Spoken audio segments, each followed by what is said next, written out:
dan Danau Toba. Ini adalah satu destinasi utama kita, iaitu di Pulau Samosir. Pulau Samosir adalah kampung tradisi Batak yang dikenali sebagai Batak Toba.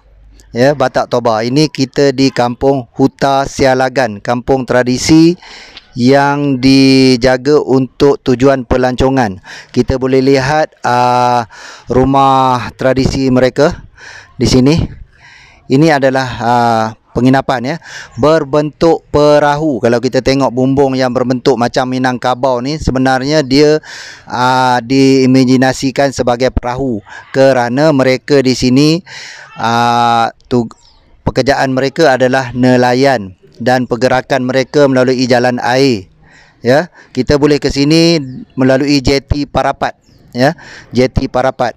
Di sini kita ada setiap rumah ni ada fungsinya masing-masing, di mana rumah lelaki, rumah perempuan, rumah kelamin dan juga rumah pemerintah, rumah penguasa. Ya, di sebelah bawah ini dia berfungsi sebagai penjara. Kita boleh tengok situ. Ditahan tahanan. Okey, ditahan tahanan. Dan di rumah ini ada ruang-ruang tertentu. Dia ada ruang makan, dia ada ruang istirahat, dia ada ruang penyimpanan makanan. Ya, ruang penyimpanan makanannya di tingkat atas yang bersegi 3 tu ada. Okey. Dia duduk satu family, 2 family, dia panjang sebenarnya.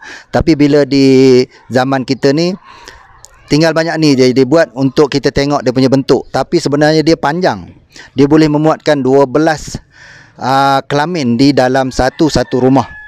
Okey, macam yang di sana, yang rumah bolon itu yang ada tanda warna merah tu, itu rumah bolon.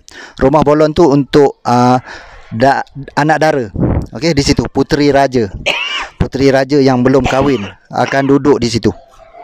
Okey, di sebelah itu adalah lelaki. Jadi jalan masuk rumah wanita ni dia lain. Dia masuk di sebelah melalui bawah tangga. Yang lelaki masuk daripada depan yang pintu tu.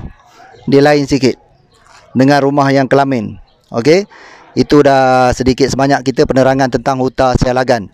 Jadi jom kita tour kawasan kampung ini. Terima kasih.